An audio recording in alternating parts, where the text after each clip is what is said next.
स्वागत। ये वो तपस्या है तो शास्त्रों में हम सुनते थे विष्णु में ऐसी तपस्या की भगवान को पाने के लिए बैठे बैठे उनके शरीरों में दीमक लगते थे। कहीं एक टांग पर खड़े होकर तपस्या की तो कहीं गड्ढे के अंदर बैठ के की, कहीं चारों तरफ आग जला दी, है ना। तो भी बाद में रिजल्ट मिली, परमात्मा मिला। तो केवल उन्होंने इतना ही कहा कि परमात्मा तो अनंत है, इसका कोई अंत आ ही नहीं सकता। और हमारी जो ये तपस्या है, इस तपस्या के अंदर हम क्या कहेंगे, अनंत है या अंत है? अंत है, हमने उसका अंत पा लिया। उन विचारों ने खुद को भी नहीं जाना तो खुदा को कैसे जान सकते? जहाँ तो हमें खुद की भी जानकारी तो खुदा की भी जानकारी। हम सब कितने पद्मा पदम सौभाग्यशाली आत्माएं हैं कि चाहे हम बिस्तर में बैठ के तपस्या करें, चाहे आसन लगा करके तपस्या करें, हमारा मिलन परमात्मा पिता के साथ सहज तरीके से हो जाता है। इसीलिए गीता में जो नाम है वो सहज राजयोग का नाम है, हठयोग का नाम नहीं है। तो ऋषियों ने जो किया वो क्या किया, हठयोग किया, हट करके बैठे कि अगर उनके शरीर पे कोई कीड़ा भी चढ़ गया तो वो हट करके बैठे रहे कि हमें तो बस तपना है। बाबा ने क्या सिखाया, सहज राजयोग। तो आज बाबा के महावाक्य सुनेंगे। 28/8/2020 के बाबा के साकार महावाक्य है, मीठे बच्चे जितना समय मिले एकांत में जाकर याद की यात्रा करो। आजकल बाबा याद के ऊपर कितना जोर देते, तो वो भी कैसे, इंतजार न करे कि कोई आएगा तभी हम उसके साथ योग में बैठे हैं। बाबा क्या पता है, एकांत। क्योंकि योग मुझे आने वालों के साथ नहीं लगाना, योग मुझे उस एक के साथ लगाना। तो वो तो एकांत में बैठा है ना, परंतु हम में तो मेरे लिए भी क्या चाहिए, एकांत चाहिए। इसलिए बाबा ने कहा मीठे बच्चे जितना समय मिले एकांत में जाकर याद की यात्रा करो। जब तुम मंजिल पर पहुंच जाएंगे तब यह यात्रा तुम्हारी पूरी हो जाएगी। कहीं यात्रा पर जा रहे हो किसी ठिकाने पर और कोई पूछे भाई आपकी यात्रा पूरी होगी, तो क्या कहेंगे, अभी कहाँ, अभी तो 2 किलोमीटर और है ना, और जब पहुंच जाएंगे तो कहेंगे हाँ अब हमारी यात्रा पूरी होगी। तो हम क्या कहेंगे, अपनी यात्रा तो पूरी होगी, अभी तो हमारी यात्रा चल रही है। कितनी दूर है अभी हमारी मंजिल, हमें वो नहीं पता। इसीलिए चलते रहो चलते रहो, जब सामने दिखने लगेगी तो पता चल जाएगा कि हमारी मंजिल नजदीक जी। हाँ अभी पत्थर लगेंगे, किलोमीटर के वो लगे रहते हैं ना निशान, तो कमाना यहाँ से कितने किलोमीटर है। तो बाबा प्रश्न पूछ रही है, संगम पर बाप अपने बच्चों में कौन सा ऐसा गुण भर देते हैं जो आधा कल्प तक चलता है। संगम युग में बाबा अपने बच्चों के अंदर ऐसा कौन सा गुण है जो भर देते हैं जो पूरा 2500 वर्ष तक चलता है। दुनिया का आगे कौन सा गुण है वो, दैवी गुण। दैवी गुण तो बहुत सारे हैं, सर्वगुण संपन्न है श्री कृष्ण। उन सर्व गुणों में कौन सा एक गुण है ऐसा,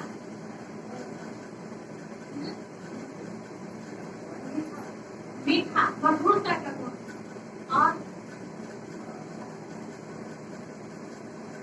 और भी है कोई, एक ही गुण है, बहुत सारे विशेष बाबा ने जी पवित्रता का बाबा ने कहा जो आपने बताया वही है। बाप कहते हैं जैसे मैं अति स्वीट हूँ ऐसे बच्चों को भी मैं स्वीट बनाता हूँ। जैसे बाबा मीठा है ऐसे बाबा अपने बच्चों को भी मीठा बनाता। देवताएं बहुत स्वीट अभी तो सबको प्यारे लगते हैं मीठे हैं। तो बच्चे अभी स्वीट बनने का पुरुषार्थ कर रहे हो। माया क्या करती है हमारे साथ कड़वाहट पैदा करती है और बाबा हमारे साथ मिठास पैदा करते हैं। कितना मीठा बना देते हैं बाबा कि हमारी आवाज में भी मीठा बना देता है। इतना मीठा बना देता है जो बहुतों का कल्याण करते हैं जिनमें कोई शैतानी ख्यालात नहीं है वही स्वीट। और जिनमें शैतानी ख्यालात है ना चाहे बच्चे हो चाहे बड़े हो अच्छे लगते हैं क्या? आजकल के बच्चे कितना हेरा फेरी करते हैं और देखते हैं मेरा फायदा किसमें है ना। सामने वालों का चाहे नुकसान है चाहे सामने वालों की उसमें इज्जत है या नहीं है उसकी परवाह नहीं है। मैं सामने वाले को चला रहा हूँ उसकी परवाह नहीं है। सामने वाले को जब पता चलेगा तो उसकी सोच मेरे लिए क्या बन जाएगी उसकी परवाह नहीं है। लेकिन मेरा काम सिर्फ होना चाहिए है ना। तो ऐसे बच्चे अच्छे लगते हैं तो बाबा को कहते हो हमें भी अच्छे लगते हैं तो फिर हमारी जो चालाकी बनी है वो बाबा को अच्छी लगेगी नहीं लगेगी। इसलिए बाबा ने कहा शैतानी ख्यालात क्या नहीं होंगे तभी स्वीट कहलाएंगे। ऊंचे की उन्हें उच्च पद प्राप्त होता है उनकी भी फिर पूजा होती है। शैतान की कभी पूजा शैतान का तो लोग फूट के निकलते हैं। कलावड़ में एक दरबार नाम की जगह है। बताते हैं कि वहाँ जब मेला भरता है वहाँ कोई शैतान थी लेडीज शैतान नाम की पता नहीं क्या नाम उसका। तो उसको जब मारने के लिए भागे तो वो भागी गाँव के अंदर तो भागते भागते दरबार में उसका वो जूता गिर गया कान का वाला। तो उसकी पहचान है वो एक पत्थर से दिखा रहा था कि यहाँ उसका वाला गिरा था कान का। तो लोग जब वहाँ जिनको पता है पुराने बुजुर्ग लोग वो बताते हैं जो भी वहाँ से निकलता उसके ऊपर वो धूप के निकलता है। अब बताइए आप माले करने का सचमुच होती तो क्या हाल होता। तो बाबा कह रहे तो शैतान की जो भी पूजा किसी भी जीव की और जो स्वीट होते हैं देवताएं पवित्र उनके एक एक कपड़े की भी लोग पूजा करते हैं। पद चिन्ह के भी होते हैं। आज देखो दीपावली पर लक्ष्मी के पैर खरीद के लाते लोग है ना। कभी सुभद्रा के पैर देखे खरीदते हुए किसी ने मिलने के भी नहीं। तो हमें बाबा कैसे क्या बनाता है। ओम शांति। बाप बैठ समझाते हैं इस शरीर की मालिक है कौन।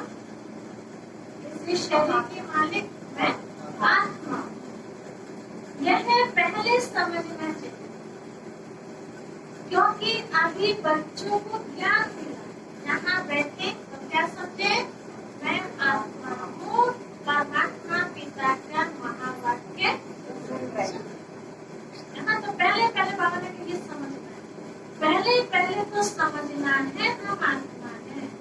शरीर से आत्मा काम लेती है पाठ बजाती है। ऐसे ऐसे ख्याल और कोई मनुष्यों को नहीं आते। क्यों नहीं आते किसी और मनुष्य को पता ही नहीं आते विचारों को पता ही नहीं क्योंकि देह अभिमान में यहाँ इस ख्याल में बिठाया जाता है मैं आत्मा। शोभा माता जी इस ख्याल में बैठे हो आत्मा में बैठे तो सीधे होके बैठो ऐसे घूमो हल्के से ऐसे बैठो। स्कूल में कैसे बैठते टीचर की तरफ देखते हैं या मुंह घुमा के बैठते हैं टीचर से। नाराजगी होगी ना। नाराज हो गया बाबा से नाराज हो गया नाराज हो नहीं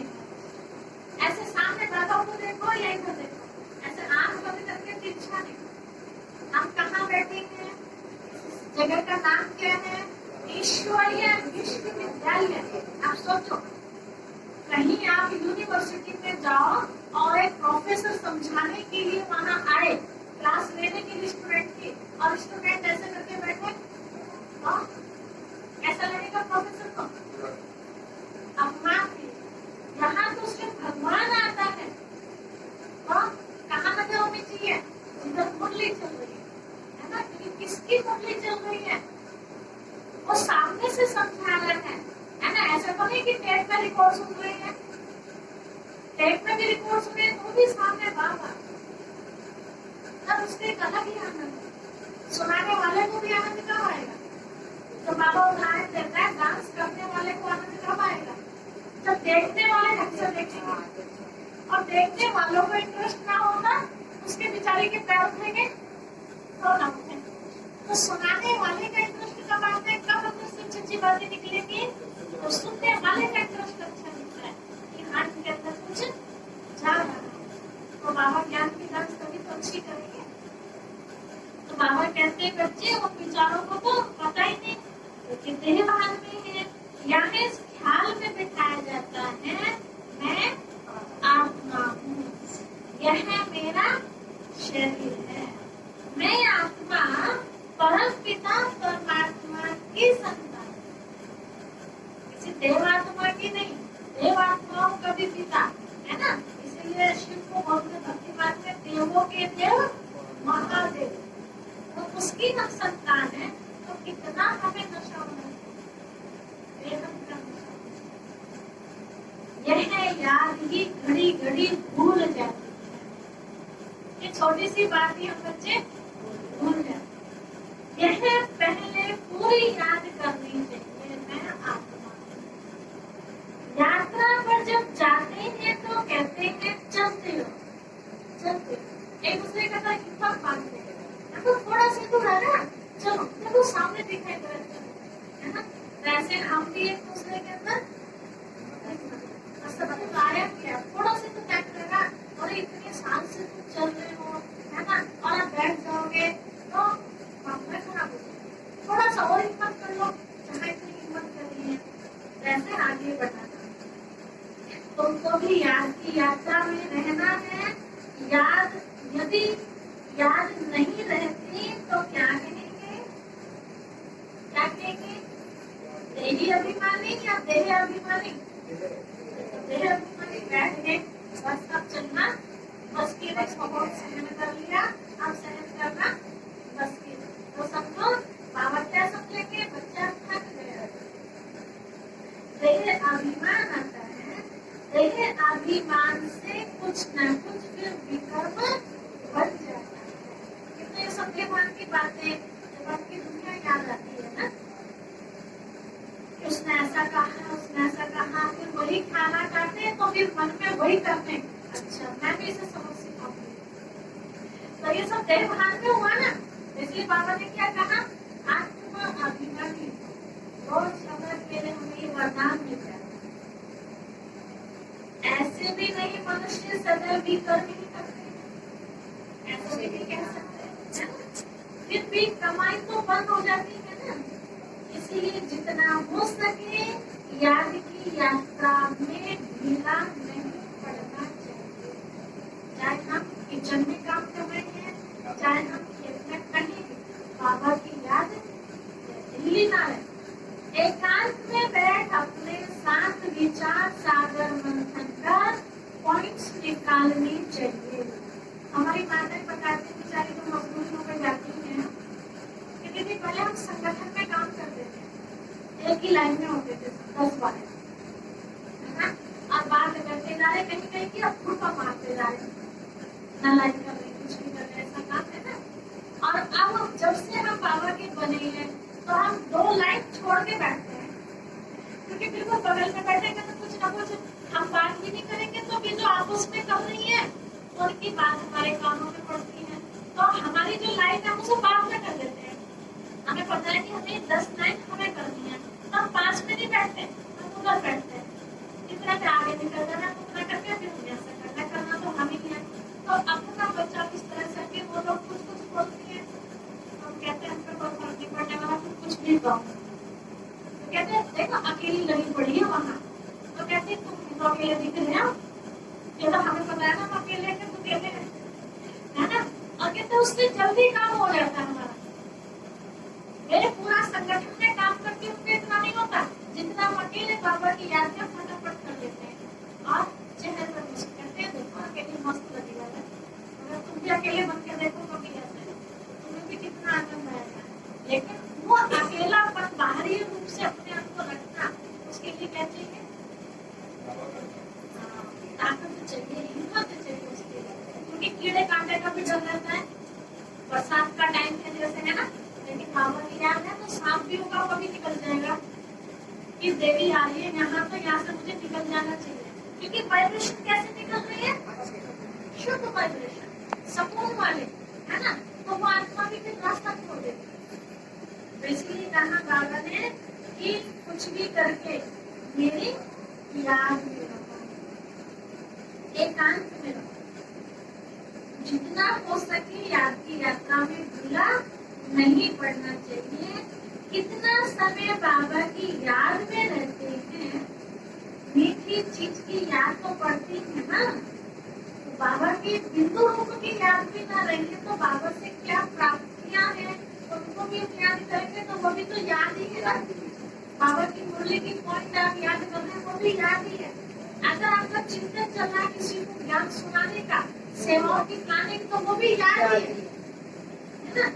ऐसा नहीं बस यहाँ बैठ के वही याद है। बस इतना फर्क है कि उस वाली याद में विकल्प विनाश नहीं होते, लेकिन विकल्प बनते भी तो नहीं है, विकल्प से बचे भी रहते हैं। हम स्पेशल बैठते हैं बिंदु की याद में गिरने अपने ऊपर, उस समय हमारे विकल्प विनाश होते हैं। ठीक है, तो जब टाइम मिले तो उस समय पापों को नाश करो, बाकी समय पापों से अपने आप को बचा के रखो। तो दोनों जगह फायदा हमारा, बैठने में भी और करने के बाद में। बच्चों को समझाया है इस समय सभी मनुष्य मात्र एक दो को नुकसान ही पहुंचाते हैं, है ना। सिर्फ मेरा फायदा हो, सामने वाले का हो या ना, ऐसी सोच मनुष्यों की बनती है। सिर्फ टीचर की महिमा बाबा करते हैं, उनमें कोई कोई टीचर खराब होते हैं, नहीं तो टीचर माना टीच करने वाला, अर्थात मेहनत से सिखलाने वाला। और टीचरों में स्कूल की बाबा उदाहरण दे रहे हैं, तो टीचरों में कोई कोई खराब होता है, सब नहीं। जैसे कोई दारू पीने वाला होता है, रहकर सभी अच्छे कि वो बच्चों को अच्छे मेहनत से सिखाते हैं, है ना। बच्चा अगर फालतू में भी किसी के साथ तो बात कर रहा हो तो टीचर ध्यान खिंचवाएगा, बेटा पढ़ाई कर लो, आपको होमवर्क मिला है ना वो कर लो। लेकिन जो टीचर ऐसे होगा उसे अपने लेक्चर से मतलब है, बाकी किसी के बच्चे के पर्सनल लाइफ से मतलब नहीं है। लेकिन जो समझदार टीचर होते हैं वो पर्सनल लाइफ से भी मतलब रखते हैं कि हमारे स्कूल का बच्चा है, इसका चरित्र बहुत अच्छा होना चाहिए, नहीं तो स्कूल का नाम खराब होगा। तो बाबा यहाँ हमारे चरित्र को भी ध्यान देते हैं और हमारी दैनिक पढ़ाई पर भी ध्यान देते हैं। इसलिए कहा बाबा ने, और टीचर का काम क्या है? मेहनत से सिखाना। तो बाबा ने क्या सीखा है कि मेहनत से तो सीखा, अच्छे संस्कार ही तो दे रहे हैं ना। जो रिलीजियस माइंडेड अच्छे स्वभाव के होते हैं उनकी चलन भी अच्छी ही होती है ना। बीड़ी सिगरेट तो छोड़ो, कभी आपको तम्बाकू का भी सेवन करने नहीं देते, और बीड़ी पीने वालों से भी थोड़ा सा अपने आप को बचा के रखते हैं, जिनके मैनर्स अच्छे होते हैं, उनकी चलन बहुत अच्छी होती। बाप अगर शराब आदि पीते हैं तो बच्चों को भी वह संग लग जाता है, कहने की भी हिम्मत नहीं होती ना, खुद पीने ना। ऐसे वहाँ टीचर को भी कहने की हिम्मत नहीं होती। अगर बच्चे बैठ के एक सिगरेट पी रहे हैं मैदान में स्कूल के, और सिगरेट पीने वाले टीचर की हिम्मत नहीं कि बच्चों क्या देगा, अगर नहीं पीता होगा उससे बच्चे डरेंगे। सवालियत बाबा ने है ना। तो इसलिए बाबा ने कहा आप भी अपने आप को कैसा बनाओ, ऐसा आदर्श बनाओ कि लोगों को अच्छी प्रेरणा मिले, गलत काम करते हुए आपके सामने आपको डर लगे, इज्जत लगे, कहा। इसको कहेंगे खराब संग, क्योंकि रावण राज्य है ना, जिनका संग खराब हो गया तो वे माँ बाप की बुराई करने में भी डरते नहीं है। माँ बाप बहुत अच्छे महात्मा जैसे हो और बेटा बिगड़ा हुआ हो तो बाहर जाके क्या करेगा वो? माँ बाप की तारीफ नहीं करेगा कभी, कहेगा किलसा के रखा है ना खुले में, बाहर नहीं जान देता बुढ़ा है, नहीं बैठ घर में। बाप पिताजी को छोड़ो, सीधा बूढ़ा और साथ में गाली इनाम में। बताइए, तो ये है संगत की बात। तो संग का असर किसके ऊपर होता है? जैसे जो आत्माएं कमजोर होती है ना, बुद्धि की कमजोर है, उनको बहुत जल्दी गलत आदमियों का संग मिल जाता है, अच्छों का नहीं लगता उनको। तो बाबा ने कहा है इसलिए बच्चे आपको अच्छे हो ना, तो भी आपको अच्छा बनाओ।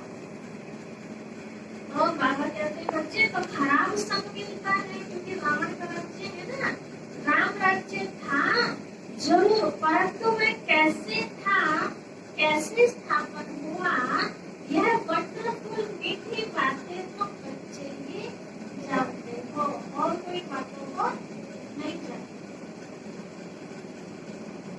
स्वीट स्वीटर स्वीटेस्ट कहा जाता है ना, स्वीट स्वीटर स्वीटेस्ट, मीठे से भी मीठा।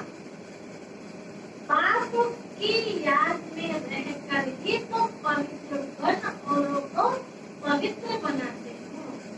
बाप नई सृष्टि में नहीं आते। तो कौन आता है नई सृष्टि में? श्री कृष्ण आते है ना, लक्ष्मी नारायण। बाप नहीं आते।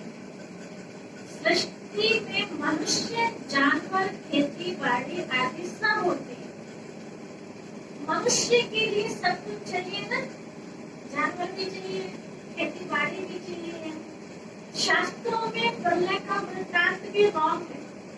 शास्त्रों में जो कहा ना कि प्रलय होगी, जन्मी होगी, कहने का वो भी रॉन्ग है। सब कुछ तो खत्म नहीं होता है, कुछ रह जाते हैं, फिर नए तरीके से स्थापना होती है। प्रलय तो होती नहीं, यह सृष्टि का चक्र फिरता ही रहता है। बच्चों को आदि से अंत तक ख्याल में रखना है। मनुष्यों को तो अनेक प्रकार के चित्र याद आते रहते हैं। कैसे कैसे भक्ति मार्ग में काल्पनिक चित्र बना रखे हैं, वो सब याद आते हैं। मेले मलाखड़े याद रहते हैं। अब ये अब माता का मेला आ रहा है, अब होली का मेला आ रहा है, ये सब भक्तों को ये याद रहते हैं। वह सभी है हद पे और तुम्हारी है बेहद की याद, बेहद की खुशी, बेहद का धन। कैसा धन लूट रहे हम सब? बेहद का, हम अंदाजा भी नहीं लगा सकते। तो तुम्हारे पास सब कुछ बेहद का है। बेहद का बाप है ना, हद के बाप से सब हद का मिलता है। बेहद के बाप से बेहद का सुख मिलता है। सुख होता ही है धन से।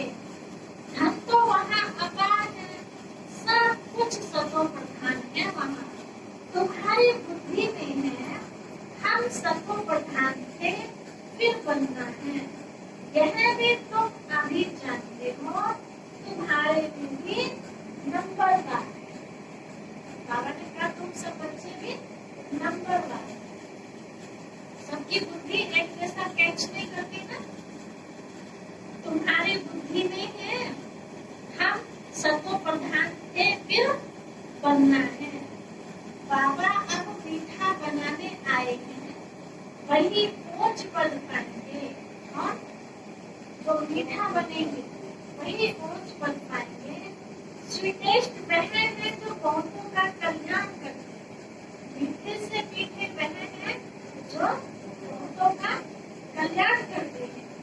बाप भी स्वीटेस्ट है ना, तब तो सब उनको याद करते हैं। ऐसी थोड़ी ना बहुत याद करते हैं। सुख दिया है बाबा ने, तो वो सुख याद आता है। कोई शहद या चीनी की तो बात क्या करें, ये व्यवहार की बात है। व्यवहारिक से तो बड़ा मीठा आदमी, कैसे कोई चाट के देगा क्या?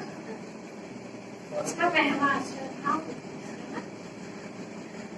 यह मनुष्य के चलन पर कहा जाता है कि बड़ा कड़वा आदमी है, बड़ा मीठा आदमी, इसके चलन के आधार पर कहते हैं ना, यह स्वीट अर्थात मीठा बच्चा है। क्योंकि मैंने कहा था तो बड़ा मीठा बच्चा है मेरा, है ना। सत्युग में कोई भी शैतानी बात नहीं होगी। इतना ऊंच पद जो पाते हैं तो जरूर यहाँ शांत किया होगा। तुम अभी नई दुनिया में जाते हो, तुम्हारे लिए तो जैसे कल नई दुनिया सुखधाम होगी, बस आएगी आएगी। मनुष्यों को पता ही नहीं शांति कब थी। कहते हैं विश्व में शांति हो, तुम बच्चे जानते हो विश्व में शांति थी जो अभी फिर से स्थापना हो रही है। अब यह सभी को समझाएंगे। ये बात सबके दिमाग में सेट हो जाए तो कैसे समझाए, उसकी बाबा कहते चिंतन करो, ज्ञान का मंथन करो, ऐसी पॉइंट्स निकालनी चाहिए कैसे किसको समझाए, है ना। अभी रास्ते में आ रहे थे तो चिंतन चल रहा था, ऐसे भी बोल रही थी, मैंने कहा जो कोर्स है पूरे कोर्स को कहानी के तौर पे लाना चाहिए। ऐसे तो ये आत्मा है, ऐसे से समझाते हैं ना, बहुत अच्छा तरीका है, लेकिन थोड़ा सा चेंज करके देखा जाए और लोग सुनेंगे। हर एक चित्र के ऊपर एक कहानी हो, जैसे आत्मा का ज्ञान देना है, आप किसी को कहानी सुनाए ना तो वो याद रहती है ना, और ऐसी सीधी सीधी बात सुनाओ तो याद नहीं रहती, भूल जाते हैं। कोशिश करते हैं बेचारे फिर भी भूल जाते हैं। तो माताओं को ज्यादातर कहीं सत्संग में गई होगी, महात्मा जी ने कोई कहानी सुनाई होगी, घर बैठ के पूछो, वो कहानी जो आपने इतनी अच्छी कहानी सुनाई है ना, या किसी भाई की किसी दीदी दादी की क्लास की होगी तो वो कहानी याद रह जाएगी, बाकी पूरे एक घंटे की क्लास और हो जाएगी, है ना। ऐसा विचार चला अपने आगे कि जो पूरा कोर्स है ये कहानी पर तैयार किया जाए। हमको वैसे तैयार किया था, थोड़ा सा इतना सुना, बहुत अच्छा तैयार किया उन्होंने। उनको भी बोलेंगे कि वो अपनी वीडियो बनाए और नेट पे डाले। आप लोगों के पास भी बहुत अच्छा कुछ भरा हुआ है, सिर्फ जरूरत क्या है, निकालने की जरूरत। निकालो उसे, निकालोगे आपके शब्द अपने हैं। देखो बाबा की मुरली वही होती है, 10 भाई बहनों से सुनते हैं, 10 का तरीका अलग अलग, बिल्कुल अलग, बात वही होती है, अलग कुछ नहीं सुनाता कोई, है ना। तो ऐसे ही आत्मा का पाठ वही तो वही है, शिव बाबा का पाठ वही तो वही है कि वो परम धाम में रहने वाला है, ज्योति बिंदु है ना, अनंत गुण है उनके, तो सब कुछ वही है। लेकिन जितनी बहनों से आप परमात्मा के परिचय का कोर्स करोगे विभिन्न, तो ऐसे आपके अंदर भी तो विभिन्नता वाला होगा, तो उसको निकालो। क्योंकि हर किसी की बात हर किसी को समझ में नहीं आती है, आपने देखा होगा। वही बात मैं समझा रही हूँ वो नहीं समझ में आई, लेकिन वही बात किसी और ने समझा दी तो एकदम से समझ में आ गई वो बात। इसीलिए इस आत्मा का कल्याण किसके शब्दों द्वारा होना है नहीं पता। तो मैं आत्मा भी कौन हूँ, मेरा पिता विश्व कल्याणकारी है। तो बाबा ने बच्चों को भी टाइटल क्या दिया, विश्व कल्याणकारी हो। तो विश्व कल्याणकारी का काम क्या, टाइटल तो मैंने ले लिया, तो काम भी तो करना पड़ेगा, नहीं तो थोड़े दिन के बाद टाइटल रहेगा या खत्म हो जाएगा, खत्म हो जाएगा। तो वो टाइटल हमारा खत्म ना हो, विश्व कल्याणकारी का, है ना। तो ऐसा कुछ करो, हाँ, अपने पास जो भी संपर्क में आत्मा आए उनको सुनाओ, पता नहीं आपके कौन से शब्द से उस आत्मा को लग जाए और वो बाबा का बच्चा बन जाए, है ना। तो कितना बड़ा पुण्य का, क्या कह रही, महापुण्य का काम। इसीलिए कहा बाबा ने बच्चे तो क्या करना है, ऐसी पॉइंट निकालनी चाहिए। ठीक है, काम दे दिया बाबा ने, आत्मा के ऊपर कहानी तैयार करो, बहुत सी कहानी आत्मा, फिर उसको चाहे अपनी तरफ से बनानी हो। कहानी क्या होती है, तो ऊपर से थोड़ी है बना ही होती है, काल्पनिक कहानियां होती है, यही तो बाकी तो कहानी होती है। ठीक है, तो कहानी तैयार करो, तो कहानी के तौर पे फिर उसको सुनो। तो आपको भी जब देखेंगे ना आपको भी बहुत अच्छा लगेगा, ठीक है। ताकि छिपा के रखे खजाना, तो काम किस काम का बाहर निकालो, जो भी आपके अंदर पड़ा जो हो। कह रहे हैं अंत समय में काम आओगे वो। कब काम आएगा? अंत समय में जब आत्मा भटकती रहेंगी तब उन्हें दिया तो जाओगे। मैं भटकी आत्मा को सुनाएंगे, मैं तो बेचारी खुद ही शांति में गाना मान रही होगी, मैं कहाँ क्या सुनेगी उसको। तो स्टॉक नहीं तो जमा कर रहे हो। तो बाबा कहते हैं जिसकी बहुत चाहना है मनुष्य को, इसकी बहुत चाहना है कि हमें कोई बहुत शॉर्ट में समझा दे, लंबा थोड़ा ज्ञान सुनना नहीं चाहते आज के मनुष्य, है ना। हम अपने आप को चेक करें, आज के टाइम स्थिति क्या होगी। बाबा के बच्चों को भी आप दिन में 4 क्लास करा दो, बोर हो जाएंगे, क्या सुन तो लेके समय में 2 बार तो सुन ली कर ले, है ना। इसके बाद रिक्वेस्ट करके बुलाना पड़ेगा, भले याद ना हो। तो सब क्या चाहते हैं, निचोड़ मिल जाए, ऐसा भी नाक से पकड़ना पड़ेगा सीधा। तो बाबा कह रहे हैं तो मनुष्य को ये चाहना है कि बहुत शॉर्ट में और बहुत अच्छे ढंग से उनको ये बात समझ में आ जाए, विश्व में शांति हो, इसके लिए लड़ी मारते रहते हैं। सबके क्या कोशिश रहती है, विश्व में शांति, क्योंकि अशांति बहुत है। यह लक्ष्मी नारायण का चित्र सामने देना है, समझाने के लिए। देखो इनके जीवन में कितनी शांति है, हमारे जीवन में भी आ जाए तो उसके लिए हम क्या करें। आज से 5000 वर्ष पहले की बातें हैं और कोई नहीं जानता इन बातों। यह है मुख्य बात, सब आत्माएं मिलकर कहती हैं विश्व में शांति कैसे हो, ठीक है। सब आत्माएं, सबकी चाहना है विश्व में शांति कैसे हो, सभी आत्माएं पुकारती हैं तुम यहाँ विश्व में शांति स्थापन करने का पुरुषार्थ करो। कितना अंतर, वे आत्माएं पुकार रही हैं कि कैसे शांति हो, यहाँ शांति स्थापन का काम चल रहा है। जो विश्व में शांति चाहते हैं उन्हें तुम सुनाओ कि क्या सुनाओ उन्हें जाके कि विश्व में शांति थी, कब थी, कब थी, लक्ष्मी नारायण के राज्य में थी। अब वो कहाँ की शांति कैसे खत्म हो गई, तो फिर सारा क्या आ जाएगा याद, सुनाते रहेंगे। जब भारत स्वर्ग था तो शांति, अब नर्क है। कलयुग में अशांति है क्योंकि अनेक धर्म है, माया का राज्य है, भक्ति का भी पंप है, भक्ति का भी बड़ा जोर है, इसलिए जल्दी से किसी की भक्ति छूटती नहीं है। दिन प्रतिदिन वृद्धि होती जाती है, मनुष्य भी मेरे मलक आने पर जाते हैं, समझते हैं जो कुछ सच होगा। इतना बड़ा मेला लग रहा, लाखों लोग आ रहे हैं, कुछ तो होगा। अभी तुम समझते हो उनसे कोई पावन बन नहीं सकते, बनना होता तो बचपन से देखते आ रहे होंगे। हाँ जी बताइए, तो बाबा ने कहा पावन बनने का रास्ता मनुष्य को बता ही नहीं सकते।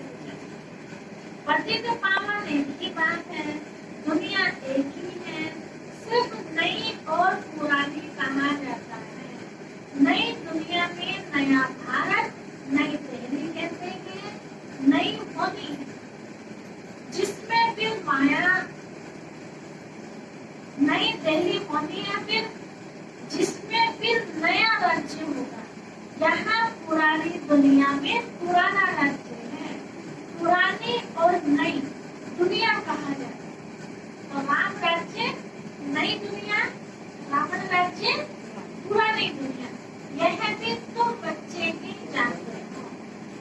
भक्ति का कितना बड़ा प्रस्ताव है, कितना बड़ा फैलावा, कभी कहीं से निकलकर कभी कहीं से निकल कर आते रहते हैं।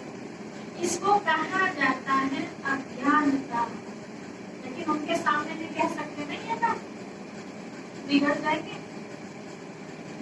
ये बाबा हाँ बच्चे, इसको अज्ञानता सागर है। ज्ञान सागर एक बाप है। बाप तुमको ऐसे नहीं कहते कि राम राम कहो व कुछ कहो नहीं। बच्चों को समझाया जाता है वर्ल्ड की हिस्ट्री ज्योग्राफी कैसे रिपीट होती है। यह एजुकेशन तुम पढ़ रहे हो, ये पढ़ाई तो बच्चे पढ़ रहे हैं ना, ये दुनिया का चक्र कैसे रिपीट होता है।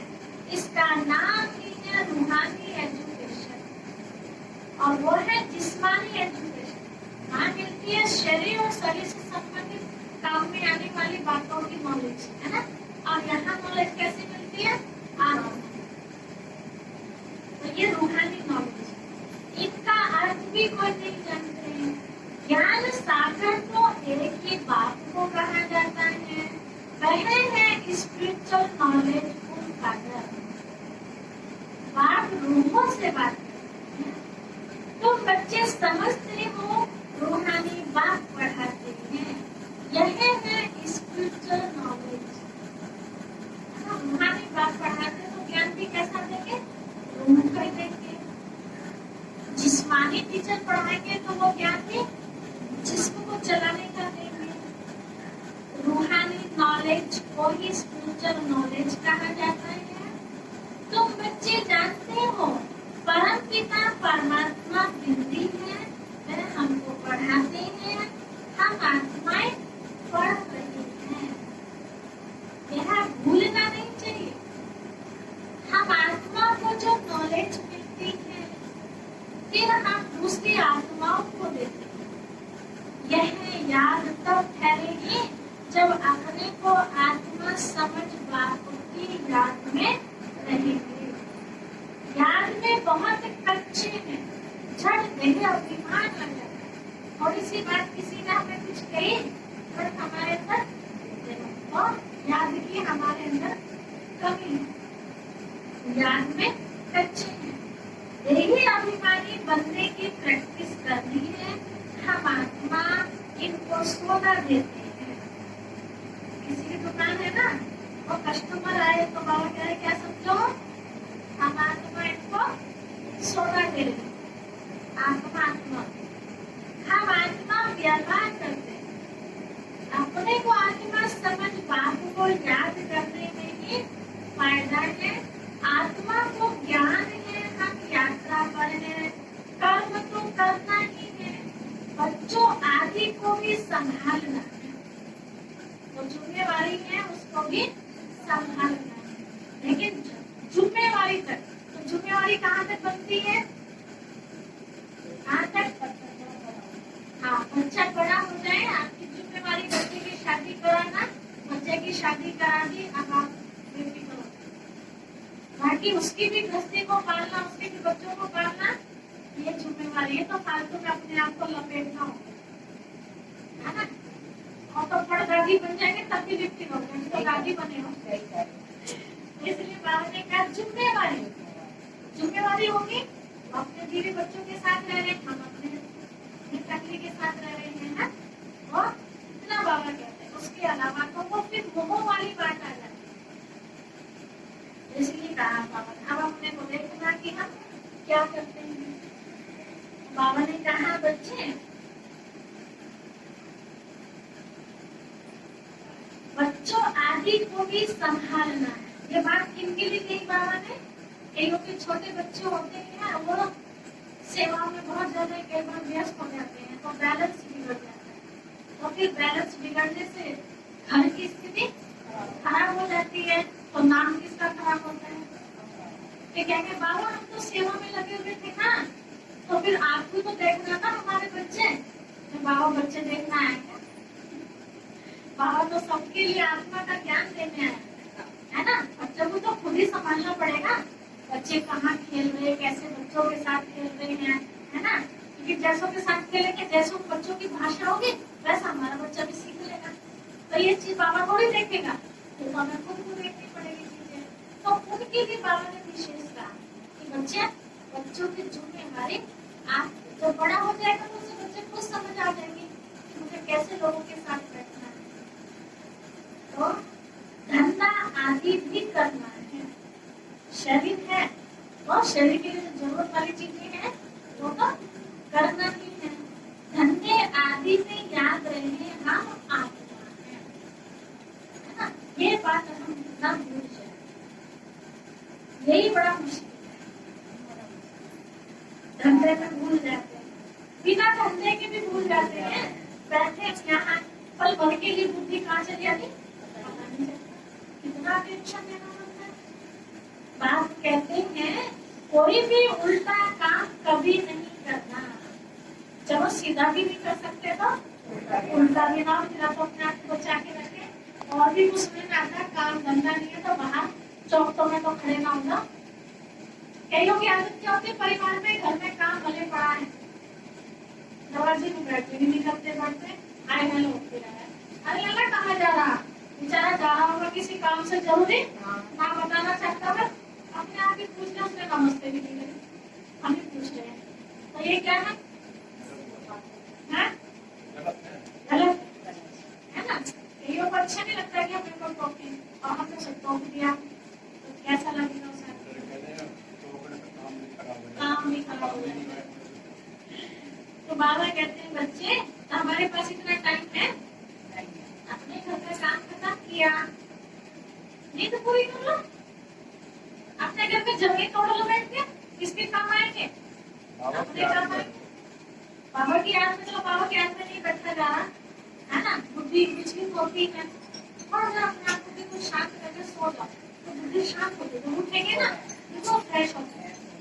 मैंने भी बहुत कह लिया नहीं हो रहा है, थोड़ी देर के लिए सो जाओ है ना, तो शरीर को भी रेस्ट मिलेगा और ऐसे भी रेस्ट मिलेगा। इसीलिए कहा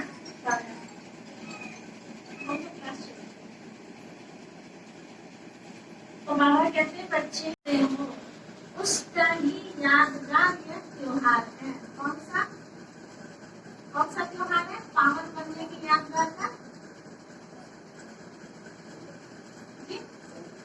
त्योहार, ये तो युग हो गया त्योहार। कौन सा त्योहार है पावन बनने की याद, रक्षाबंधन। तो ये रक्षाबंधन की यादगार।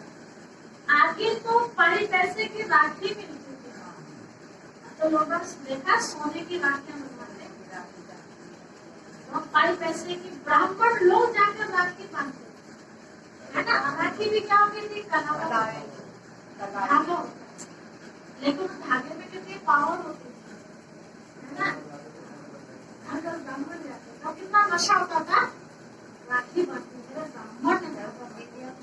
हमारे वहाँ पंडित जी बांधता रहे थे, हमारे पिताजी का जी पंडित जी जाकर राखी बांधता, मतलब ये कलावाई होता, अपने को खुश नसीब समझते। हाँ उससे मतलब नहीं होता है, उससे कोई मतलब नहीं, देना लेना। हाँ वो तो भावना वाली बात होगी ना, भावना वाली बात। बाकी ब्राह्मण इसलिए थोड़े जाते थे कि ये हमें कुछ देंगे। एक तो रीत थी है ना, हिंदू धर्म के अंदर एक रीत थी। अब उस रीत को कितना परिवर्तन कर दिया, ब्राह्मणों को विचारों को पूछता भी नहीं है। तो ब्राह्मण से मतलब पवित्र समझते थे है ना। आप क्या समझते हैं, हमारी बहन पवित्र है ना, हमारी बहन की बात है ना, भाई बहन के बीच का तो पवित्र संबंध है ना, भले वो वैसे अपवित्र है लेकिन मेरे लिए तो पवित्र है ना वो, इसलिए केवल बहन में अधिकार होता है ना। रिश्ता पवित्र है, बेटी से भी बनवाते कई बार, बहन नहीं आती तो बेटी का रिश्ता भी पवित्र होता है, भतीजी से बनवाते हैं है ना, कई लोग बुआ से बनवाते हैं, पवित्रता है ना बीच में है ना। इसलिए भाभी से तो कोई नहीं बनवाता, साली से तो कोई नहीं बनवाता, क्योंकि वहाँ कहीं ना कहीं गंदगी है, इज्जत पाते की कहीं ना कहीं थोड़ी सी, इसलिए नहीं बनवाते। इतना गहरा राज है, इसलिए बाबा ने समझने वाले के लिए तो हाँ, हम समझ रहे, हमारे दिन समझ में आ गई ये चीज, हमारे दिन का कितना वो हो रहा है हमसे।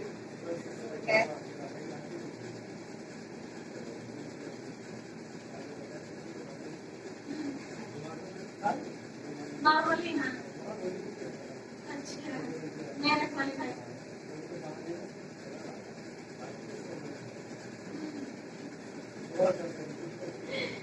बाबा ने कहा तो बाबा ने तो उस समय एकदम अवस्था बिल्कुल निर्लेप वाली थी ना, वो बहाने नहीं था, और तो पवित्रता वाली स्थिति आ गई ना, कोई बहान नहीं है। तो बाबा यही तो चाहता है स्त्री पुरुष का बहान नहीं था, ऐसा आत्माभिमानी अगर हमेशा ही बन जाए हम ऐसे तो बड़ा मान है ना। वही बाबा चाहते हैं, बाबा देवी अभिमानी देवी। बाबा कहते हैं ना हमेशा आत्मा भाई भाई को भाई। तो कहा बाबा ने बच्चे ब्राह्मण लोग जाकर राखी बांध देते हैं। आजकल तो देखो राखी कितने फैशनेबल बनाते हैं, वास्तव में है अभी की बात, ये संगम युग की बात है। तो वो बाप से प्रतिज्ञा करते हम कभी विकार में नहीं जाएंगे, आपसे विश्व के मालिक बनने का वर्षा लेंगे। कई बाबा के भोले बच्चे ऐसे होते हैं, है ना, यूट्यूबर दोनों ज्ञान में आ रहे हैं, पवित्रता की अपने अंदर छाप लगा दे, पवित्र बन गए तो आत्मा भाई भाई बन गए।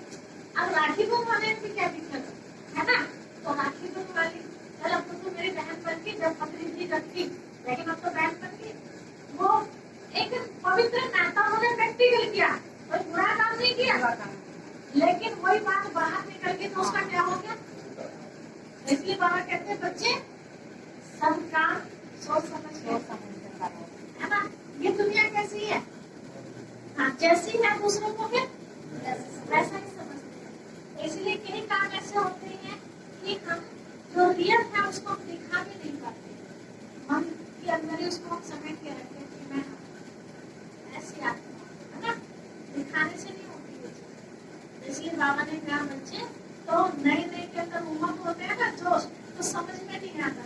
जैसे किसी को बहुत सारा पैसा मिल जाए कहीं से, है ना, तो उसका वो समाज सबको बताता कि मुझे 1,000 मिलते हो पड़ेगा, पता चला जिसके गिरे उसी को तुम बता रहे हो,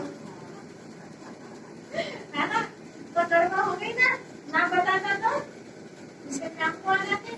तो कई बार हमारे अंदर भी वो खुशी भगवान से मिल रही है ना, तो वो हमसे बर्दाश्त नहीं होती, तो हम किन शब्दों में बताएं वो हमें बताना नहीं आता, तो उसका उल्टा हो जाता है। इसीलिए भी बाबा कहते हैं बच्चे ट्रेनिंग लो इस चीज।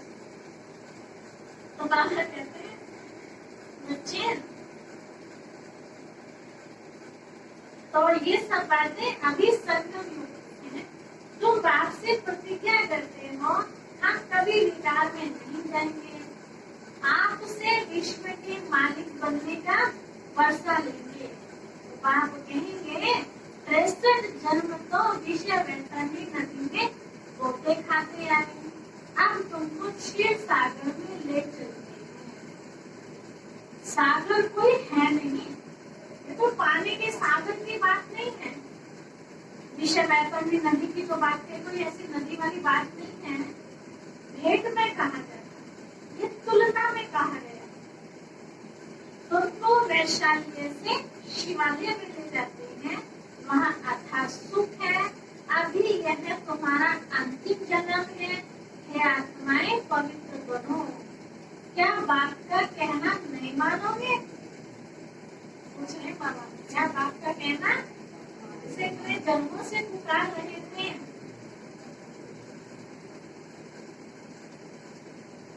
तो मानेंगे ना, ईश्वर तुम्हारा बाप कहते हैं, कोई और नहीं कह रहा, ईश्वर तुम्हारा बाप कहते हैं, मीठे बच्चे विकार में नहीं जाओ।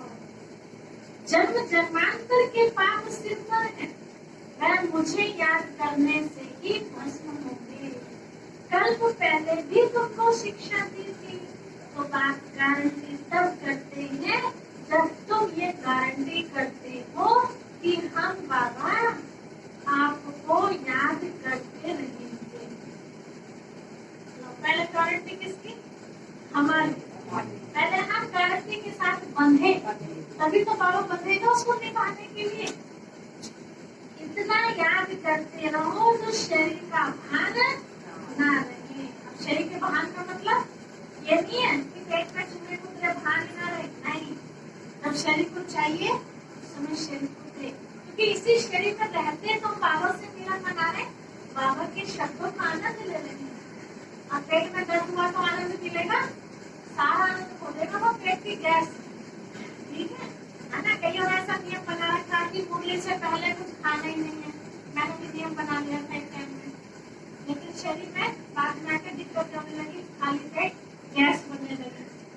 क्लास कराने जाना है, क्लास कराने, लेकिन अंदर ही अंदर ऐसा फील हो रहा है जल्दी मूवी खत्म हो जाए। सुनने वालों को आनंद मिल रहा है और सुनाने वाले को कुछ भी बोल रहे हैं। तो क्या हुआ, फायदा हुआ या नुकसान हुआ? ये तो बार बार ध्यान उधर जा रहा है ना देखने का। इसीलिए बिल्कुल निश्चित होके भक्ति में भी कहते हैं ना, भूखे पेट बजे ना गोपाले, ये लो अपनी माला, कंठी माला, क्या बोलते हैं ना, भैया अपने पास रखो, मैंने पहले खा के फिर बैठूंगा। उसका एक अलग ही आनंद है। आप कीर्तन भजन करने लगो, अपने घर में डांस की पार्टी रखने लगो और खाली पेट आनंद आएगा? पेट भरा, मस्ती से डांस करेंगे, मस्ती से करके, उसके अलग ही आनंद है। तो बाबा ने कभी कहा कि जब तक मुरली नहीं सुनी है कुछ नहीं खाना है, ये हमने अपना बना लिया नियम, बाबा की तरफ से कोई नियम ऐसा नहीं। बाबा ने कभी कहा कि जब तक नहीं नहाए हो तब तक कुछ नहीं खाना है, कहा किसी को नहीं। बाबा ने पेट साफ करने के लिए जरूर कहा कि बच्चे पौधी करते हो तो नहाओ, लेकिन कभी ऐसे नहीं कहा, है ना। बाबा को पता है मेरे बच्चों के शरीर कितने नाजुक है, है ना। इसलिए शरीर की स्थिति को देखते हुए आप इसको जितना तंदुरुस्त रखोगे, मतलब ठीक ठाक टाइम पर, उतना बढ़िया पुरुषार्थ कर सकोगे। और जितना आपने ढीला छोड़ दिया उसको, उतना ये धोखा भी हमें देगा, किसी और को नहीं देगा। आया कहीं सेवा पे जाने का टाइम, उधर इंतजार हो रहा, इधर इतना तपाल जाए शरीर को भूखा प्यासा मार के कि वो सेवा, तो भाग्य किसका गया? मेरा अपना गया। मेरे भाग्य की सेवा तो किसी और सेवा को रुकने वाली है नहीं, कोई और करेगा, लेकिन मैंने तो लकीर लगा दी अपने भाग्य को, इसीलिए बाबा ने तो ऐसा टाइम है तो अपने आप को ध्यान रखो। बस बाबा का मतलब है मेरी याद में रहो, खाके रहो या भूखे रहो ये तुम्हारी टेंशन है, ये बाबा की टेंशन नहीं। और बाबा ने ये भी तो कहा, बच्चे अभी तुम्हारा शरीर कहाँ रहा, तुमने कहा सब तन भी तेरा, मन भी तेरा, धन भी तेरा। जब तन बाबा को दे दिया तो बाबा के तन का ख्याल नहीं रखेंगे? अब ये घर बाबा का है, इस घर का ख्याल रखेगा फिर ज्यादा मेहनत चाहिए, चावल साफ करनी है, पोछा लगाना है ना, कुछ भी सारे काम कुर्सी सेट करनी है, धुना दिखाई देता है, किसका? बाबा को पता कितना ख्याल रहता है। ये शरीर किसका? शरीर का बाबा, तो इसका भी तो हमें ध्यान देना है ना। बाबा का समझेंगे तो अच्छी तरह इसकी देखते, फायदा भी हमें मिलने वाला। तो बाबा कहते हैं बच्चे, तो बाप गारंटी तभी करेंगे जब तुम बच्चे गारंटी करो कि हम शरीर के ध्यान में नहीं रहेंगे। सन्यासियों में भी कोई कोई तीखे बहुत पक्के ब्रह्म ज्ञानी होते हैं, वह भी ऐसे बैठे बैठे शरीर छोड़ दे, बैठे तपस्या करे, आत्मा आराम से। यहाँ तुमको तो बात समझाते हैं पावन बनकर जाना है, वे तो बीच में चले गए, लेकिन यहाँ तो पावन बनकर जाना। वह तो अपने मत पर चलते हैं, ऐसे नहीं कि वे शरीर छोड़कर कोई मुक्ति धाम में चले जाते हैं, नहीं पर पकड़ सकते, आते भी यहाँ भी है, परंतु उनके फॉलोअर्स समझते हैं, क्या समझते हैं उनके चले कि वो तो निर्वाण धाम चले, जाता कोई नहीं है, यहीं पर आते। बाप समझाते हैं एक भी वापिस जा नहीं सकता, कायदा ही नहीं, झाड़ गद्दी को पाना जरूर है। अभी तुम संगम युग पर बैठे हो और सब मनुष्य हैं कलयुग में, तुम देवी संप्रदाय के बंधनी हो, जो तुम्हारे धर्म के होंगे वह आते जाएंगे, है ना। उन्हें कोई कितना भी रोकने की कोशिश करेगा ना, आत्मा रुकने वाली नहीं। देवी देवताओं का भी वहाँ सृजना है ना, परम धाम में। इन लोग के चित्र में देखते ना, बीच में जगह दिखा रखी है, हर एक गुरु के ना, तो ये अलग अलग धर्मों के हिसाब से सिजले बने हुए हैं, बीच बीच में जो गैप दिखाया हुआ है। अब कौन से कौन से धर्म की किधर बैठती है वो तो बाबा ने नहीं बताया, लेकिन खुद आप समझ सकते हैं सबसे ऊपर जो बड़ा ज्योतिर्बिंदु वो कौन है, वो शिव बाबा दिखा है। फिर उसके नीचे दिखा है 3 बिंदी, तो वो ब्रह्मा विष्णु महेश की यादगार है। फिर नीचे जो दो दिखाई है वो ब्रह्मा बाबा की, क्या कहे आप, लक्ष्मी नारायण राधे कृष्ण की यादगार, सृष्टि की पहली 2 आत्माएं दिखाई है। फिर उसके बाद जो नीचे दिखाई वो उसके कुल दिखाई है, देवता कुल की 2 आत्माएं हैं। आखिर जो नीचे दिखाई में बड़ी बड़े में सारे धर्म पिताएं दिखाई हैं, और धर्म पिताओं के नीचे सारी उनकी शाखाएं है ना। तो समझने वाली बात है, तो अलग अलग है ना, देखो एक एक बिंदी के नीचे अलग अलग शाखाएं, तो ये सारे धर्म पिताएं दिखाई है। इसके बाबा ने कहा सबके सेक्शन अलग अलग। तो अब ये बातें जब चिंतन करते हैं तो समझ में आती है, चिंतन ना करो तो दुनिया में कहावत है काले अक्षर, तो चित्रों में कितना भी ज्ञान भरा हुआ लेकिन चिंतन नहीं चलेगा तो कुछ भी नहीं समझ में आएगा। बाबा कहते हैं बच्चे, तो ये सबके सेक्शन बने हुए हैं, जरूर वह अपनी जगह भरने तो आएंगे ना। आत्मा का क्या पाठ होगा तो परम धाम से तो आएगी ना। ये बहुत महीन बातें, बहुत गहरी बातें हैं। बहुत अच्छे अच्छे भी आएंगे जो दूसरे धर्म में कर्मठ हो गए हैं, तो फिर अपनी जगह पर आ जाए। बहुत अच्छे अच्छे भी आएंगे तो धर्म में तो बड़े बड़े ना, वो भी बाबा के पास आएंगे। फिर जब उनका पाठ होगा तो वापस फिर अपने धर्म में जाके जन्म लेंगे। तुम्हारे पास मुसलमान आदि भी तो आते हैं ना, तो कोई पाठ रहा हुआ उनका तो वहां उन्होंने जन्म लिया। बड़ी खबरदारी रखनी पड़ती है, झट जांच करेंगे यहाँ दूसरे धर्म वाले कैसे आते हैं, तो पसंद नहीं करते ना अपने धर्म का परिवर्तन करना। तो इमरजेंसी में तो बहुतों को पकड़ते हैं, फिर पैसे मिलने से छोड़ भी देते हैं।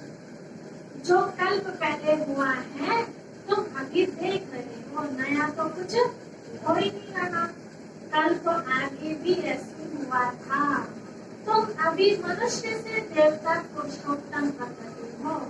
यह है पुरुषोत्तम सर्वोत्तम ब्राह्मण, ये परिवार हमारा सर्वोत्तम है, देवताओं से भी उत्तम। इस समय बाप और बच्चे रूहानी सेवा पर, बाप और बच्चे रूहानी सेवा पर है।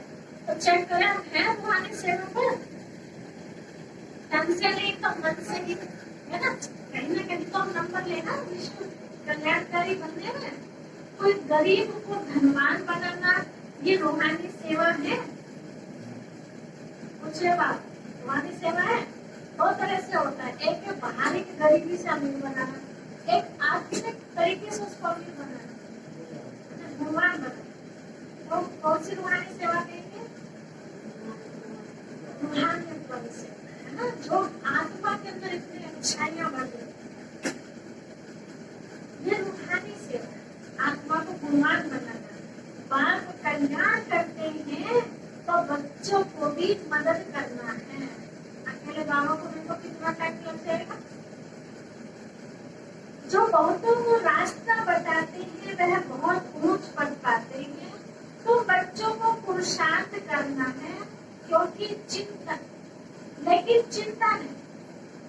बाबा कह रहे पुरुषार्थ करना है, चिंता नहीं, क्योंकि तुम्हारी जिम्मेवारी बाप के ऊपर है। हमारा तो काम है सेवा करना।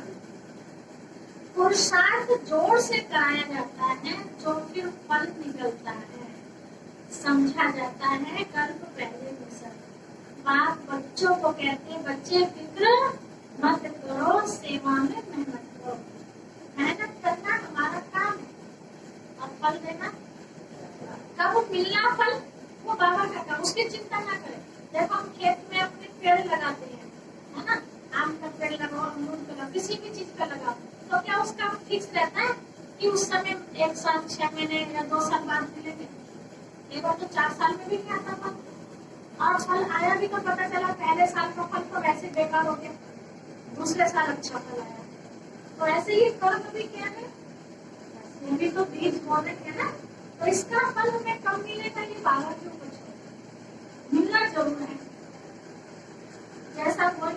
नहीं करते तो मेहनत करो, नहीं बनते तो क्या करेंगे?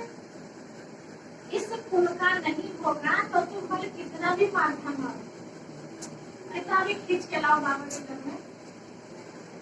जैसे आपने देखो नाली का जो कीड़ा होता है ना, आप उसे बाहर निकाल दो, थोड़ी देर के बाद देखो तो नहीं मिलेगा, उसका किस्मत में वही है, नाली का कीड़ा। ऐसे विकारी मनुष्य को कितना भी आप समझा बुझा के कोशिश करके लाओ, लेकिन उसका भाग्य में नहीं है तो उसे वो कलयुग की दुनिया खींचती है। जैसे एक राजा की कहानी में सुनाते हैं ना, बाद में सुनाएंगे क्लास में, ठीक है?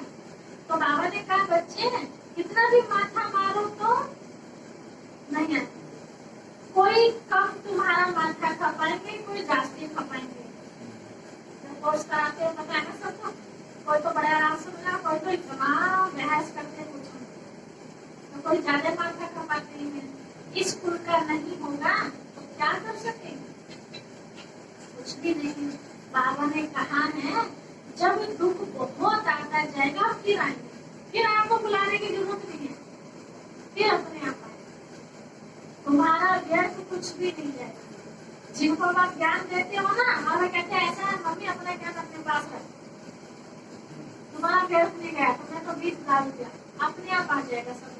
जब ज्यादा बारिश पड़ेगी ना तो बहुत सालों के बीज पड़ेगी, उमड़ जाते हैं, ऊपर आ जाते हैं। तो ऐसे जब बहुत दुख पड़ेगा ना तो अपने आप आ जाएगा, तुम्हारा व्यर्थ कुछ नहीं जाएगा, इसलिए उदास होने की जरूरत नहीं है। तुम्हारा काम है राइट रास्ता बताना। शिव बाबा कहते हैं मुझे याद करो तो तुम्हारे विकर्म विनाश होंगे। ऐसे बहुत कहते हैं भगवान जरूर है, ये तो मानते हैं कि हाँ भगवान है, परंतु तुम्हारे ओम शांति में भगवान है हम नहीं मानते, है ना? या कहीं और है पर कहाँ है ये विचारों को पता नहीं है।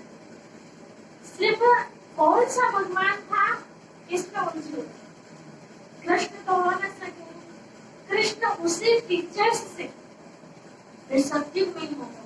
हर जन्म में फीचर्स बदलते जाते, नए नक्शे है ना, ये हर जन्म में चेंज होता, नहीं तो पहचान ना ले। अगर हर जन्म में वही का वही हो, समझो किसी का बेटा बहुत नालायक है इस समय, है ना, और पिछले जन्म में कोई दुश्मनी होकर वो बेटा बन जाए, अरे तो वही आ गया, तो उसको बचपन में मार देंगे, है ना, क्योंकि डर होगा ना कि तो वही आ गया। वो तो कहावतिया घर में कोई बच्चा हो जाए, ये तो ऐसा लग रहा है जैसा वो था, ऐसा हो रहा है, वो बहुत कम चांसेस होते हैं। हाँ। तो बाबा ने कहा तो हर जन्म में फीचर्स अलग अलग होते हैं। सृष्टि अब बदल रही है, पुराने को नया अब भगवान कैसे बनाते हैं वह भी कोई नहीं जानते। तुम्हारा आखिर नाम निकलेगा, कब निकलेगा नाम? अंत समय। स्थापना हो रही है कि राज्य करेंगे, विनाश भी होगा। एक तरफ नई दुनिया और एक तरफ पुरानी दुनिया, यह चित्र बड़ा होना चाहिए। एक तरफ नई दुनिया और एक तरफ पुरानी दुनिया, चित्र बड़ा होना चाहिए, चित्र ऐसा चित्र बनवाए और समझाने के लिए। देखो ये आज की दुनिया, ये कल की दुनिया है। और स्थापना हो रही है फिर राज्य करेंगे। कहते भी हैं ब्रह्मा द्वारा स्थापना, शंकर द्वारा विनाश, परंतु समझते कुछ नहीं। मुख्य चित्र है त्रिमूर्ति का, ऊंच ते ऊंच है शिव बाबा, तुम जानते हो। शिव बाबा ब्रह्मा द्वारा हमको याद की यात्रा सिखला रहे हैं। बाबा को याद करो, योग अक्सर डिफिकल्ट लगता है, ऐसा थोड़ा भारी शब्द योग। क्या कहो? बाबा को याद, बाबा से मिलने चलते, योग लगाने जा रहे नहीं, बाबा से मिलन लगाने जा रहे। वो भी सोचते हैं घर वाले योग लगाने जा रहे हैं, पता नहीं क्या चीज है ना? तो बाबा से मिलन लगा, 1 घंटा बाबा से मिलन लगा। तो तुमको बाबा कहते हैं योग अक्षर बड़ा डिफिकल्ट लगता है, यहाँ अक्षर बहुत सहज है, बाबा अक्षर बहुत लवली है। तुमको खुद ही लग जाएगी हम आज में बात को याद नहीं कर सकते। बड़ी लज्जा वाली बात है ना। जिसने विश्व की बादशाही थी उनको हम याद नहीं कर सकते।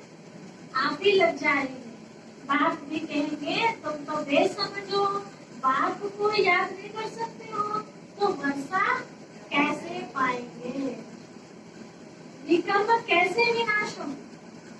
तुम आत्मा हो, मैं तुम्हारा परमपिता परमात्मा अविनाशी हूँ ना। तुम चाहते हो हम पावन वन सुख धाम में जाए तो क्या करो। बाबा ने कहा तुम चाहते हो हम सुख धाम में जाए तो क्या करो, पावन बनो, श्रीमत पर चलो। मुझ बात को याद करो तो विकल्प विनाश होंगे, याद नहीं करेंगे तो विकल्प भी विनाश नहीं होंगे। अच्छा, मीठे मीठे सीखी लगे बच्चों प्रति माता पिता बाप दादा का याद प्यारो गुड मॉर्निंग। रूहानी बात की रूहानी बच्चों को नमस्ते। हम रूहानी बच्चों की रूहानी माता पिता बाप दादा को याद प्यार गुड मॉर्निंग नमस्ते नमस्ते नमस्ते। सदा रहो सदा रहो की ओर।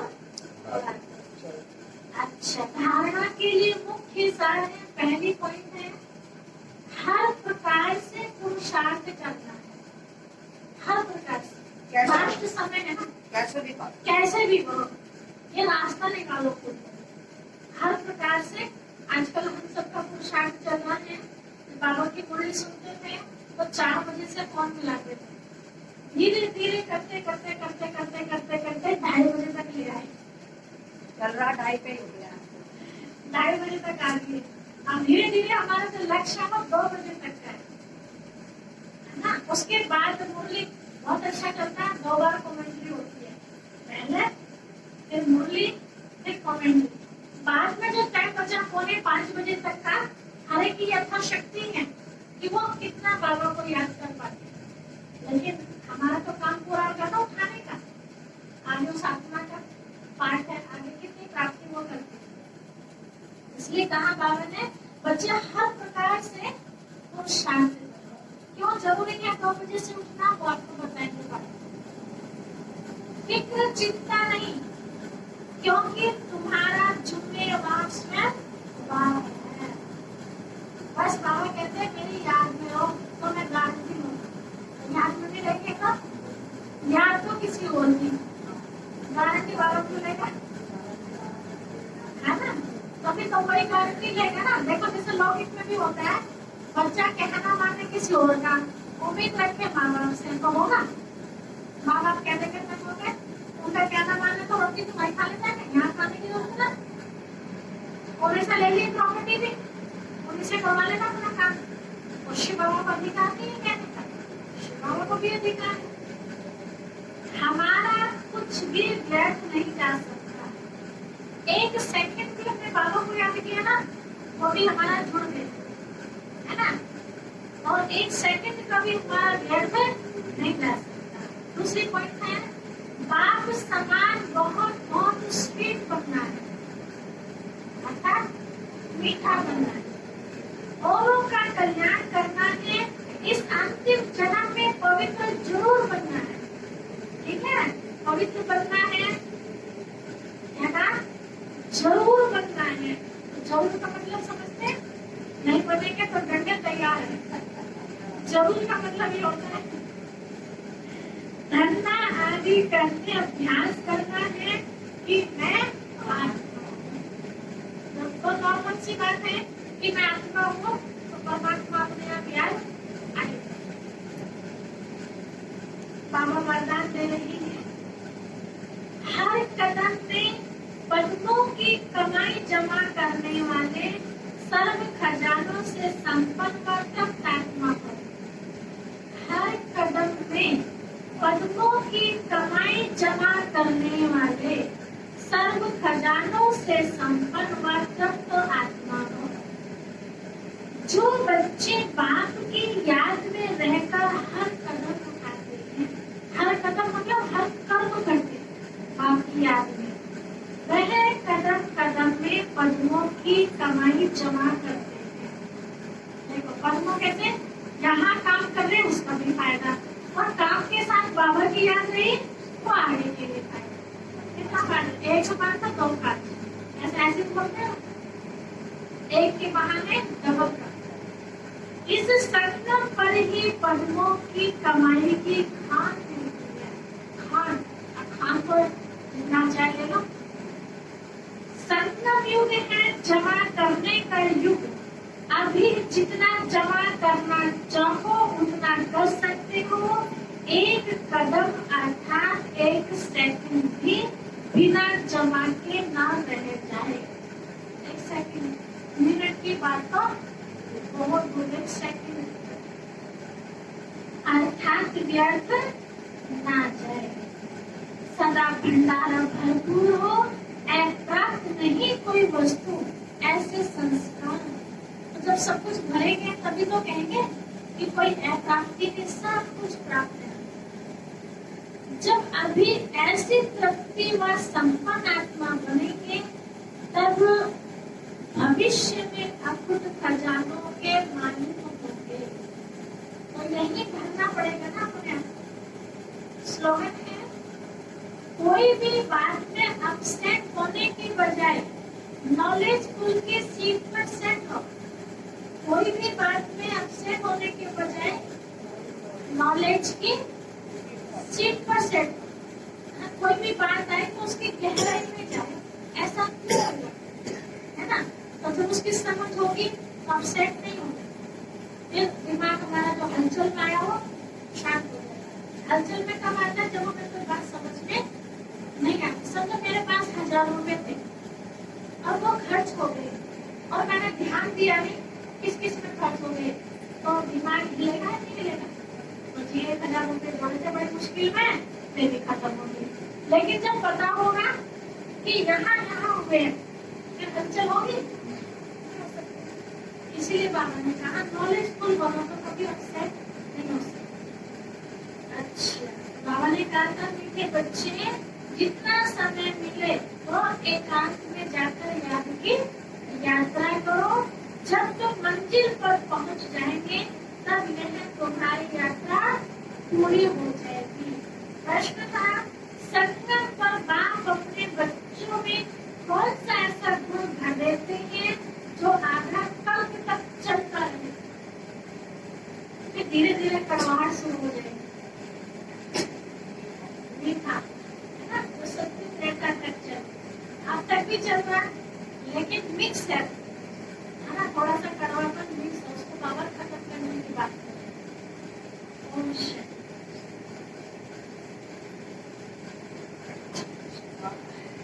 तो क्या करना है,